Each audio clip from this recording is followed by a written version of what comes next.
Hey, welcome to Spectral Echoes, a collection of Reddit stories as told by people high as a kite. But it's Reddit, who knows, right? If you like the video, don't forget to like and subscribe, so you don't miss out on these awesome horror stories. Now, let's get started. Do you believe in folklore? The statue that will not fall. I have an old friend named Alan. He pursued his graduate studies in anthropology in Vermont, specializing in folklore and vernacular sculptures in the American Northeast. He was the sort of person who would ransack an entire town archive just to find a vague record of some 19th century ritual. Around 2018, Alan ventured to a small town called Cold Creek, nestled deep within the Adirondack Mountains. It was sparsely populated, with scarce information, but it harbored a peculiar piece of folklore he'd unearthed from a handwritten transcription in Middlebury College's library archives. According to it, at an old crossroads in the pine forest stood an unnamed stone statue, without any plaque or sign of maintenance, known only by the oral tradition as the One Who Stands. Legend had it, the statue appeared in the early 19th century, its origins unknown. Yet, once, someone attempted to move it when a forest road was being rebuilt. The night after the statue was disturbed, the entire group of workmen were found unconscious on the cold ground. They had no injuries, but one among them suffered permanent memory loss. From then on, the villagers of Cold Creek whispered among themselves, "Let it stand. If it falls, something else will rise." It sounded like a harmless anecdote. Alan didn't believe it. He arrived in the town in early autumn, renting a room near the forest's edge. The locals weren't overtly friendly or hostile, just hesitant when he mentioned the statue at the crossroads. From his recounting, the statue was of a standing man, limbless, with no discernible face, merely a rough, stony silhouette seemingly hewn from a solid block. It stood slightly taller than a man, placed precisely where 4 dirt paths converged in the forest. No fence, no warning signs, yet no one approached it, no one touched it. One afternoon, during a light drizzle, Alan walked out there, camera and notebook in hand. He recalled that nothing seemed particularly special at first, just a large stone block standing stark amidst the wet moss. But when he tried to place his right hand on the statue's shoulder to measure its dimensions, an immediate, piercing cold shot up his arm. It wasn't the chill of an autumn day, but a cold so intense his hand went completely numb in mere seconds. He recoiled, but for the entire evening, Alan's right hand remained devoid of sensation. I received a call from him the very next morning. His voice was trembling and strained. He told me he'd dreamt of the statue drawing near in the darkness, faceless, limbless, but he knew it was staring directly at him. The dream recurred. And worst of all, his right hand began to turn a pale purplish color, despite showing no signs of injury. From his recounting, the statue was of a standing man, limbless, with no discernible face, merely a rough, stony silhouette seemingly hewn from a solid block. It stood slightly taller than a man, placed precisely where 4 dirt paths converged in the forest. No fence, no warning signs, yet no one approached it, no one touched it. One afternoon, during a light drizzle, Alan walked out there, camera and notebook in hand. He recalled that nothing seemed particularly special at first, just a large stone block standing stark amidst the wet moss. But when he tried to place his right hand on the statue's shoulder to measure its dimensions, an immediate, piercing cold shot up his arm. It wasn't the chill of an autumn day, but a cold so intense his hand went completely numb in mere seconds. He recoiled, but for the entire evening, Alan's right hand remained devoid of sensation. I received a call from him the very next morning. His voice was trembling and strained. He told me he'd dreamt of the statue drawing near in the darkness, faceless, limbless, but he knew it was staring directly at him. The dream recurred. And worst of all, his right hand began to turn a pale purplish color, despite showing no signs of injury. Alan went to the local clinic, but they found no cause. The skin on Alan's right hand wasn't burnt, nor was it necrosing in a typical fashion, yet the tissues within seemed to be progressively losing function. He couldn't move his fingers, couldn't feel temperature, and experienced sharp, throbbing pains with each pulse, as if every blood vessel in his arm was slowly freezing. 3 days later, after being transferred to a larger hospital in Burlington, doctors diagnosed severe nerve tissue damage of unknown origin. They advised him to amputate the hand from the wrist down if he didn't want the condition to spread to his elbow. Alan accepted. He told me, in a voice chillingly calm, that losing a hand was perhaps more acceptable than allowing it to continue drawing closer in his dreams. I visited him a week after the surgery. His right arm was merely a stump above the elbow, neatly bandaged in white, with no bleeding. He smiled at me as if nothing were amiss, but when I asked him directly, "Are you still dreaming?" his eyes changed. He simply replied, "I don't dream of the statue anymore, but I'm starting to dream of myself." Alan's story was never recorded in a formal report. He vanished after 2022, no longer responding to correspondence. But sometimes, when I look at old pictures we took together, I see in the background, in a very distant corner, a stone figure standing in the dirt path, where there should have been nothing but pine trees and mist.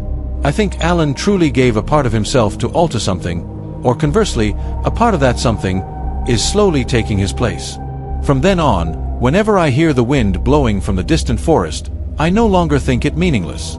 And I swear, if anyone asks me about places like Cold Creek, I will say only one thing.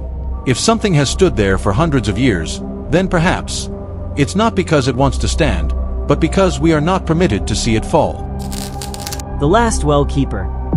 I never thought that one day I would be the one to tell this story, because if you knew how much effort I've spent trying to forget it, to push it from my mind, to believe it was merely coincidence, an illusion of a young man haunted by work and academic stress, then perhaps you would understand why for the past 3 years I haven't dared to set foot in any mountains, nor go near a well, nor look down upon any still surface of water, not even a puddle.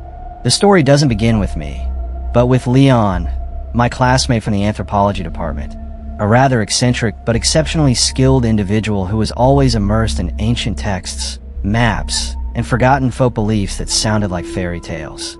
Perhaps it was precisely for this reason that, in his final year, Leon chose a research topic which, in his words, was just mysterious enough, just layered enough to touch something older than language, a seemingly simple subject, the study of water source protection rituals in the mountain villages of southern Germany. I remember Leon being very enthusiastic when he said he would go to a place called Bergheim, a small village that wasn't on any modern map, save for a print of a Weimar-era map Leon borrowed from the university library. And when he said he would only be gone for about 3 weeks to record a few interviews, survey customs, and then return to complete his thesis, I wasn't the least bit worried. I simply thought it was just another field trip, like so many others anthropology students had to undertake. Yet, less than 2 weeks later, in the middle of the night, Leon called me, his voice trembling and hoarse, as if he had just screamed from a nightmare. He uttered just one sentence: "I think something is watching me from beneath the earth." At the time, I merely thought he'd had a bad dream or was overwhelmed by his work. But looking back now, everything Leon recounted, whether fragmented, whispered through voice messages, or hastily written in a few diary entries he sent back, were tightly interwoven pieces of something larger, vaguer, and perhaps far more terrifying than any story I had ever read in books. He said the villagers in Bergheim lived sparsely, scattered, almost never gathering, with no community activities. Everyone avoided long conversations, never held eye contact for more than 3 seconds. And when Leon mentioned the ancient well in the middle of the village, the well with only moss-covered stones, no lid, no rope, no warning sign, everyone turned away as if they had just heard something forbidden. And an old man called Altvader, the only one willing to speak, told Leon a legend that I had never seen documented in writing. He said that well was called Brunnen de Letzten, meaning the well of the last one, because, according to legend, each generation would have one person chosen to guard the well, not to guard the water, but to guard what was held at the bottom. And that person would not be able to leave until another person, some fool, looked into the well's depths after them. And if no one did, they would have to remain forever, slowly dissolving in the darkness, in every drop of water. Leon recounted that the first time he looked into the well was on a misty afternoon. Though there was no rain, everything felt damp from within. He stood by the well's edge, gazing into a solid blackness. No bottom visible, no reflection, not a ripple. Only a pungent, metallic smell like rusted iron clung to his sleeve. That evening, he began to hear the sound of dripping water. The sound wasn't loud or distinct, but it was a steady drip, drip, drip, as if someone was dripping water onto an old wooden floor, even though his rented room had no plumbing, no shower, no water lines whatsoever. And the next morning, he found his feet wet despite no rain, and there was a faint water trail on the floor stretching from the window to the edge of the bed, as if someone had entered during the night. I still have the audio recording Leon sent me. His voice a whisper, almost lost in the void. He said, "I keep waking up at exactly 2:03 every day, and today I didn't open my mouth, but I could still smell that foul odor, the smell of the depths, the smell of what is living beneath." I urged him to leave immediately, but Leon said he had a few more surveys to conduct, and then he would return. And when I asked if he had encountered anything else unusual, he fell silent, then a few hours later sent me a photograph. It was the steamy bathroom mirror, with a message scrawled as if written with a finger. "It's your turn to guard now." Leon returned to the city at the end of the week, but he was no longer the person I knew. He lived reclusively, always keeping the lights on, scattering salt around the windows, never using tap water. Even all the mirrors in his house were covered with black cloth. And every night, at exactly 2:03 a.m., I heard him pacing across the living room, barefoot, silently, then standing still for a very long time, as if waiting for someone to enter from outside. When I asked, Leon only repeated one sentence. "They're coming up. I can hear them." Then one night, when I was no longer nearby, Leon vanished. No letter, no luggage, just an empty room, all his belongings intact, except for the sink filled with salt and a message in dried blood on the back of his bedroom door. I couldn't escape. "Don't look in." I returned to Bergheim a year later, wanted to find that stone well, not out of curiosity, but hoping for something to be untrue, but the place was just wild forest, no village, no people, no one remembered anyone ever living there. And when I asked the nearby villagers, they just looked at me as if I were raving, saying that place had never been on any map. But I still have the photos, I still have Leon's diary, I still have that audio recording, and I know that well was real, and Leon looked into it, became the last well keeper, and if the legend is true, then he won't die, won't live, but will simply drift, night after night, dream after dream, seeking a new pair of eyes to escape. Months later, I heard news of a man wandering in the mountains, speaking to himself in the middle of the night, his bare feet soaking wet despite the dry, cracked earth, muttering in archaic German, "I am the last one. I'm not permitted to leave. I am seeking my replacement." And from that day to this, I avoid all wells, all water surfaces, all reflecting darkness, because I understand if I look into the water's depths, and no one else does so after me, then perhaps I myself will become the next keeper. The winter that would not end. I still do not know why I agreed to recount what happened to my younger sister that winter, for many years have passed, and everything ought to have been silently put to rest, allowed to cool with time.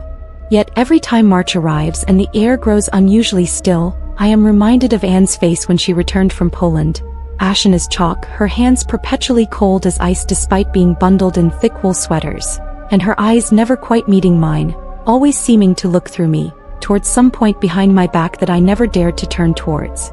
And was the youngest in our family, intelligent, well-behaved, and remarkably determined. She studied anthropology, always captivated by the folk customs of Eastern Europe. Once she told me that the truly terrifying things weren't in history books but in what no one bothered to record. Legends of unknown origin, rituals people still performed out of habit, yet no one dared to ask why. So when she asked my permission and that of our parents, to conduct fieldwork in a mountainous region called Podhale, near the Slovakian border, I simply thought it was just another academic trip like any other, and left home in late February, saying she'd be there for 3 weeks before returning to work on her thesis. But around mid-March, I began receiving very peculiar emails from her. At first, they were just mild complaints that the snow in Podhale still hadn't melted, the landscape still white as midwinter though the calendar had turned to spring. Later, the messages grew more fragmented, unfinished sentences, as if she was trying to tell me something but feared speaking too clearly would terrify herself. In one email and wrote, "Sister, they say the snow hasn't melted because no one has woken old Gora yet. Doesn't that name sound strange to you? I find it so too, but everyone here believes it's true. I thought she was joking, as Anne often had a dry, sarcastic wit, but then a few days later I received a call after 1 in the morning. On the other end her voice was a faint whisper. "Sister, every night I hear a tapping sound, as if someone is tapping rhythmically down from the hill. Every 3 beats, very steady, but no one here explains it. They just say if it's done wrong she will stay." I asked her who she was, but she didn't answer, only gasped for breath and hung up. Then followed a series of days of lost contact. I texted and called endlessly but received no reply. It wasn't until the 5th day that Anne sent me a photo. Outside her room, there was a half-burnt white candle and a piece of burnt cake placed on a black cloth, surrounded by small snow-laden shoe prints, as if someone had stood by the door for a very long time. I got goosebumps. I was about to call the consulate when Anne contacted me again, saying only, "I'm fine, but please don't call anyone. Don't interfere. I think they know I saw the moon ritual." It was then I understood that she had secretly observed some traditional ceremony that the villagers performed on a new moon night. She recounted seeing villagers in black cloaks ascending a hilltop behind the old church, where there was no official path. They walked very slowly in a long line, no one speaking. And when they reached a clearing covered in black stones amidst the snow, they stood in a circle and began to murmur words in a language Anne had never heard. A guttural language like stones grinding together, repeating to the rhythm of a heartbeat. Then when they discovered her, they simply turned away silently, without chasing, without a word, merely leaving as if the ritual had been disturbed by an unwelcome presence. From that day on, no one in the village greeted Anne. They wouldn't look her in the face, wouldn't answer when she asked for directions or water, wouldn't even accept money when she bought things. The snow deepened daily. The stove in the guest house still burned, but Anne's room was always so cold you could see your breath. She began to dream of a woman shrouded in a shawl, standing in the middle of a white field, not moving, doing nothing, just standing there staring towards the village, and every night she would draw a little closer. I urged her to leave Pod Hale, and complied and took a train back to Krakow, but things did not end there. On her very first night at the hotel, she dreamt of the woman again, this time right in the courtyard. Then she woke up and found wet shoe prints leading from the window to her bed, even though the window was locked. The camera she had installed in her room also suddenly turned off at 2:12 a.m., with no technical error, no power disconnection, simply going completely dark before turning back on a minute later, showing no abnormal images, except for an audio recording that, when extracted, contained the sound of 3 distinct taps, dry, evenly spaced, identical to the sound Anne had heard in Pod Hale. She left Poland the very next day, but upon her return I no longer recognized my sister. She wouldn't eat warm food, wouldn't use tap water. All filtered water bottles were emptied and refilled with water boiled and cooled in an earthenware pot. She taped black cloths over all the mirrors in the house, lit white candles by her bedside every night, and absolutely refused to step outside after 5 p.m. Every night I would see her wake up at exactly 2:13 a.m., walk barefoot into the yard and stand looking at the sky without speaking, her hair hanging down like an old doll's, her feet cold and wet despite the dry weather. One night I woke up to find the door wide open and outside small footprints leading towards the field. I followed, only to feel the cold wind sweep across my face and hear the 3 dry taps echoing somewhere in the mist. Doctors said it was an anxiety disorder. I gave Anne medication, therapy, isolated her from her phone and news, but nothing changed. Only her eyes grew duller and duller, as if slowly sinking into a thin layer of ice that no one could reach. Then one night at the end of March she left a small note beside the half-burnt candle. If winter is not properly seen off, she will follow the last one to leave the hill. I found Anne the next morning, lying motionless in the cold bathtub, her eyes wide open as if staring into something very far away, her hands clutching the white candle that had long gone out. But when I touched her shoulder, her skin was cold as stone and dry as if she had been lying there for hours. The autopsy report concluded suicide due to sedative poisoning and hypothermia. But I knew that wasn't true because just before the ambulance arrived, I saw condensation on the bathroom mirror, and on it were 3 faint finger marks slowly trailing down, leaving a long streak like fingernails scraping ice. From that year onward, at the end of March, the weather has always been unusually cold no matter where I live. Sometimes, in the middle of a blooming spring, the temperature suddenly drops overnight, and I dream of my sister again, standing amidst the white snow, holding the unlit candle, her eyes not looking at me but at someone stepping closely behind her. I once thought winter would end with spring's arrival, but I was wrong. For some, winters do not exist on the calendar but only within people, in unexplained deaths, in interrupted rituals, in cold, wet dreams, and in the shadow of the woman in the black shawl still standing somewhere on the hill, waiting for someone to accidentally look her way. The village not on the mirror in the Larchwood.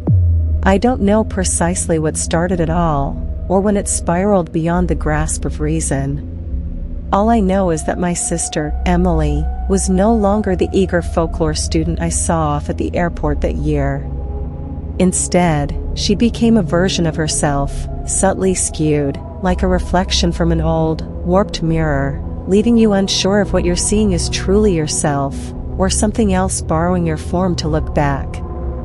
Emily arrived in Germany at 24, embarking on a master's research scholarship in cultural anthropology at Leipzig.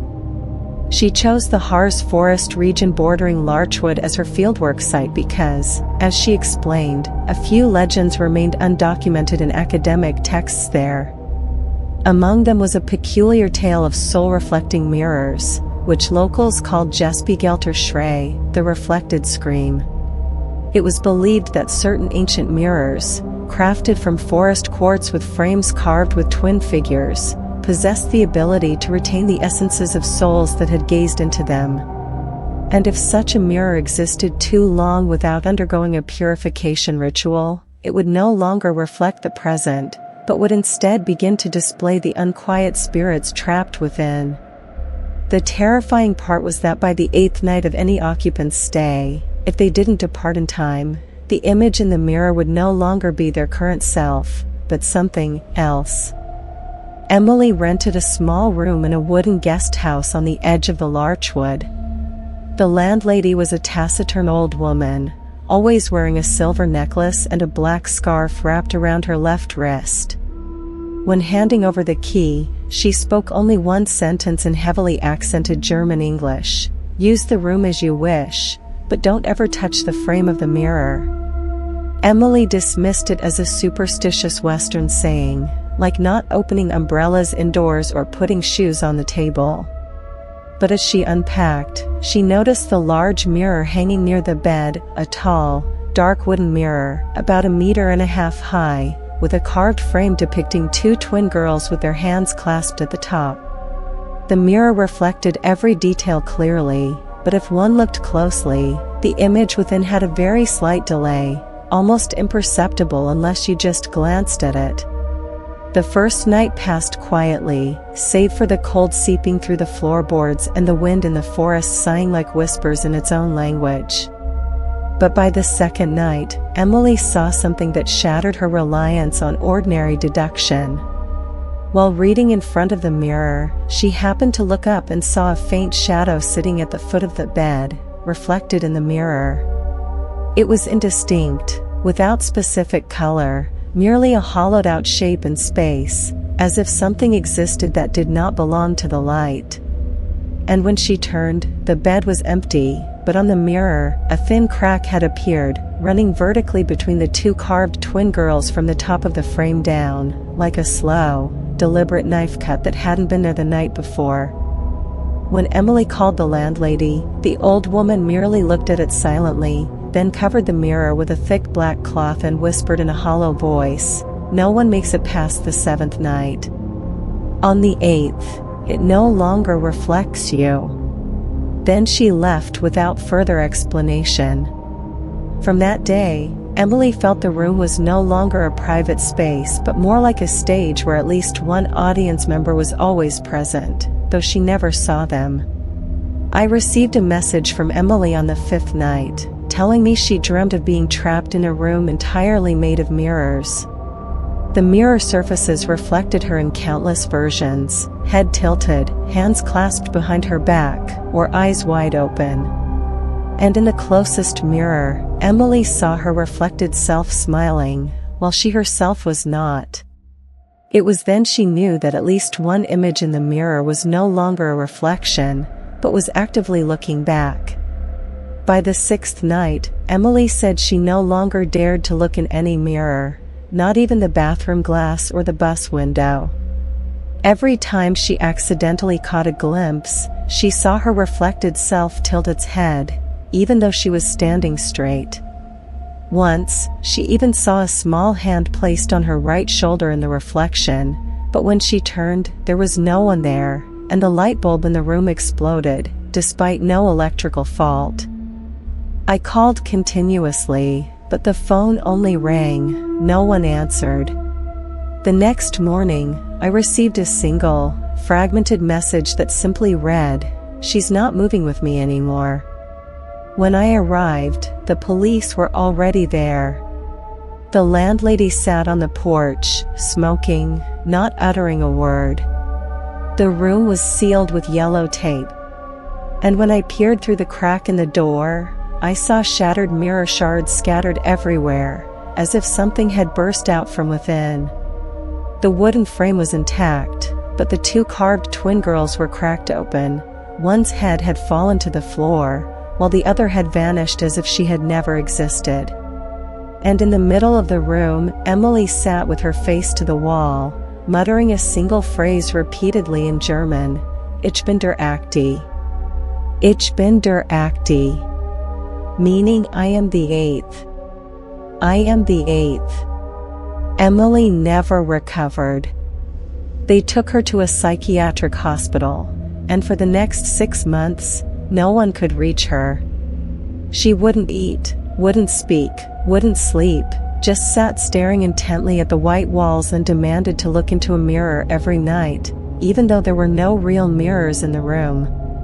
Until one day, they discovered she had secretly used a piece of mirror hidden in a book to carve a curved line between her forehead and cheek, precisely mirroring the crack that had appeared in the mirror, and the blood flowed in a symmetrical circle, like two hands clasped within a quartz frame.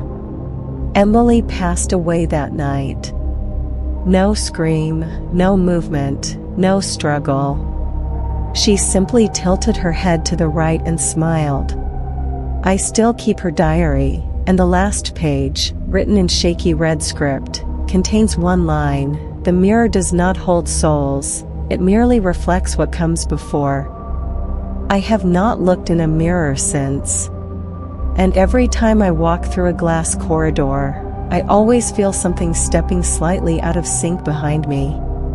When I stand straight, my reflection tilts its head, and when I turn away, I have the sensation that the image in the mirror has not yet taken its eyes off me. You might think this is a warning that comes too late. But if you are ever in the Larchwood region, and someone tells you not to touch the mirror's frame, believe them. Because sometimes, it's not the mirror reflecting you, but something looking for someone to reflect. The Knocker at Troodos, Cyprus. I have lived over half my life in this small village nestled in the Troodos Mountains of Cyprus, a place tourists only visit in summer, and which no one bothers to remember in winter. For then, the snow begins to fall silently, like a reminder from an ancient world, that not everything should be investigated, not everything should be touched. And I tell this story not to frighten anyone, but simply because I witnessed it happen to a neighbor whom I cherished like family. Now, every time the first snow falls, I still dare not stay home alone after 11 o'clock at night. The person I speak of is Michael. He lived in the wooden house at the end of the stone path, right where the hillside curved down to the forest's edge. The house was old but well maintained, left to him by his parents before they passed. From a young age, Michael was gentle and introverted. Everyone held him in high regard because he was meticulous in everything he did, and always behaved respectfully, especially towards elders like myself. I often brought him cakes on holidays, and he, in turn, would help me fix small things around the house that I could no longer reach. Everything began in late November. That year, the snow arrived earlier than usual. The landscape started to turn white from the previous afternoon, and by night, the village was silent, as if buried. I distinctly remember it was the first night of snow, because I heard 3 clear knocks on the door in the middle of the night, not loud, not hurried, but very steady, as if someone was following a specific rhythm memorized long ago. At first, I thought I had imagined it, but the next morning, when I met Michael in the yard, he proactively asked, "Did you hear any knocking around midnight, Auntie?" I nodded, not thinking much of it, and simply said, perhaps it was just the wind, or the cats. But there was something in Michael's eyes then that faltered, and he said nothing more. The following night, I heard nothing, but Michael did. For the next morning, he came to my house, holding a cup of tea, and recounted that at precisely midnight, the 3 knocks repeated, with the same rhythm, the same 3-second interval between each knock. This time, he had stood behind the door, his hand on the latch, feeling a distinct cold emanating from the crack of the door, as if someone had stood outside for a long time. And when Michael opened it, there was no one there, only untouched snow, no footprints, no slides. But he said there was a smell, something like wet cloth and wildflowers. I asked him, perhaps it was someone you knew? Or someone lost? But Michael just shook his head, saying no one in the village would come up here at that hour. And truth be told, ever since his girlfriend passed away, Michael had lived alone. I haven't mentioned this yet. Michael once had a girlfriend named Elena. She was beautiful and intelligent, but she died in a car accident 3 winters ago, on the very night the first snow of the season fell. And that was the last time Michael allowed anyone to get close to him. From then on, he lived quietly, writing letters to Elena every month, and placing them under the pine tree behind his house, where they used to sit every weekend. He had never truly overcome that loss. I clearly remember the legend of the knocker in the snow, an old story my mother used to tell me when I was a child. In the Troodos mountains, there was a belief that had existed since the 16th century, that souls not fully laid to rest would return on the first night of snow. They wouldn't wail, wouldn't break down doors, they would simply knock 3 times, with a 3-second interval, to see who still remembered them. And if anyone opened the door or responded with an act of acknowledgement, that soul would cling to them, not to harm, but simply because their longing had found a place to reside, and they would not leave again, even if this world no longer belonged to them. I had intended to tell Michael, but then I hesitated, afraid I would alarm him. But I should have spoken, because only a few days later, he told me he had started to dream. And in that dream, Michael saw himself opening the door, and a woman in a white dress, her head covered with a shawl, her hands gaunt, her eyes without pupils, walked into the house. She said nothing, only stood behind him, very close, so close he could hear her faint breathing at the nape of his neck, like someone who knew the scent of his hair intimately. I began to worry, urging him to leave the village for a few days, but Michael said it was fine, that he felt lighter hearing the knocking, as if someone was waiting to be forgiven, waiting to be remembered. And that if it truly was Elena, he wanted to knock back for her once, even if only in a dream. I don't know what happened that night, because the next morning, Michael did not leave his house, nor did he answer his phone. I went to knock on his door, but no one responded. The door was still locked from the inside. And when I called the police, we had to break the door down to enter. Michael was still inside the house, standing in the living room, his eyes wide open, holding an unfinished letter written to Elena. But his head was tilted to one side, as if listening to something behind him that no one else could see. He was alive, but he no longer spoke, no longer reacted to anyone, only muttering a single sentence, "You came, but why am I still here?" He repeated it for the first 3 days. Michael was transferred to a nursing home in Limassol, and from then on, he never returned home. But I still go up there every month to light a candle under the pine tree behind his house, where faint, smaller footprints are still etched into the snowy ground, leading from the door to the tree, then vanishing into the forest. The following winter, I heard 3 knocks. This time, not from my door, but from Michael's room window at the nursing home, even though the glass was tightly shut, and there were cold, wet marks at the foot of his bed that no one could explain. I don't know if spirits are real, but I believe there are moments in life when longing is stronger than death, and those who have loved deeply will find a way to return, just to know who still remembers them, who has forgotten, and who will be the last to open the door. And I also know there is one thing no one in the village speaks of, but everyone does. On the first night of snow, no one opens their door, no one answers the knocking, because once you respond, you are no longer living alone. If you like the video, don't forget to like and subscribe, so you don't miss out on these awesome horror stories.